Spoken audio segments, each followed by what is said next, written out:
ወራህመቱላሂ ወበረካቱ። ረመዳን እንዴት እየሄደ ነው? አላህ ረመዳንን እንግዲህ ሙሉ ጾምን የምንጨርስ አላህ ያድርገን። እኔ ዶክተር ሐናን አለባቸው ነኝ፣ የጡትና ኢንዶክራይን ቀዶ ሕክምና ሰብ ስፔሻሊስት። በዚህ ረመዳን እንግዲህ ሳይንስን ከቁርአን አንጻር እያየን ነው። በዛሬ ርዕስ ደግሞ የምናየው አንድ ርዕስ ይዤላችሁ መጥቻለሁ። ይህም ስለ ምግብን በተመለከተ ነው። አላህ ሱብሓነሁ ወተዓላ ምን ይለናል በሱረቱል አዕራፍ? ወኩሉ ወሽረቡ ወላ ቱስሪፉ፣ ብሉ ጠጡ፣ ግን ድንበር አትለፉ አታባክኑ ይለናል። ታዲያ ይህ ለምን ይጠቅመናል? አላህስ ለምንድን ነው ላይክ ድንበር እንዳናልፍ ብክነቱ ብቻ ነው ወይስ ደግሞ ለእኛ አካላዊ ጠቀሜታ አለው? ይህንን ዛሬ እናያለን።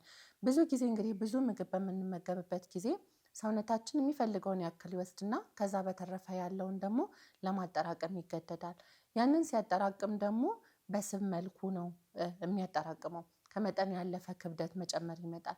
ከመጠን ያለፈ ክብደት ደግሞ ሲጨምር በተለይ ደግሞ ለአይነት 2 ስኳር ህመም የመጋለጥ ሁኔታ፣ ለደም ግፊት የመጋለጥ ሁኔታ፣ እነዚህ ሰረብሮ ቫስኩላር አክሲደንት የምንላቸው ደግሞ የልብ ድካም፣ የልብ ህመሞች የመጋለጥ ሁኔታ፣ በተለይ ደግሞ አላስፈላጊ ባድ ኮሌስትሮል የምንላቸው ሰውነታችን ውስጥ እንዲንሸራሸሩና የዋና የምንላቸውን የደም ስር ቱቦ እንዲዘጋ፣ ከዛም በዘለቀ ደግሞ ለተለያዩ አይነት የጤና እክሎች፣ ለጉበት ህመም፣ ለተለያዩ አይነት ችግሮች ያጋልጠናል ማለት ነው።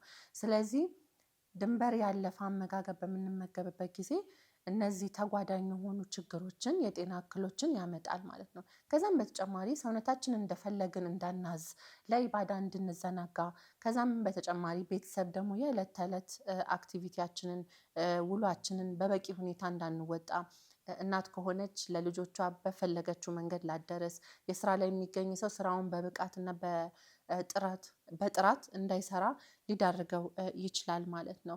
ስለዚህ ሁል ጊዜም የኛ ዲን ወሰጥ ነው። እስልምና ክርርም አያደርግም፣ ሌላም ደግሞ በጣም አያላላም፣ ወሰጥ መሆኑን ነው የምናውቀውም ነውም። ስለዚህ አመጋገባችንም ላይ በተመለከተ ደግሞ ወሰጡን ስንበላ ለአየርም ለፈሳሽም ቦታ መተው ይኖርብናል፣ ኮታ መተው ይኖርብናል እንጂ በምግብ ብቻ ሆዳችንን በምንሞላበት ጊዜ አላስፈላጊ የጤና እክሎች ስለሚያመጣብን ማለት ነው። እና እንግዲህ እኔ ይሄ የቁርአን አያ በጣም አጂብ ነው፣ ገርሞኛል። ምክንያቱም ምን ያህል ሚዛናዊ አኗኗር ዘይቤ እንዲኖረን እንደሚገባን የሚያሳይና የሚያመላክት ነው እላለሁኝ። እናንተስ ምን ትላላችሁ? የዛሬውን በዚህ አበቃው። ወሰላሙ አለይኩም ወራህመቱላሂ ወበረካቱ።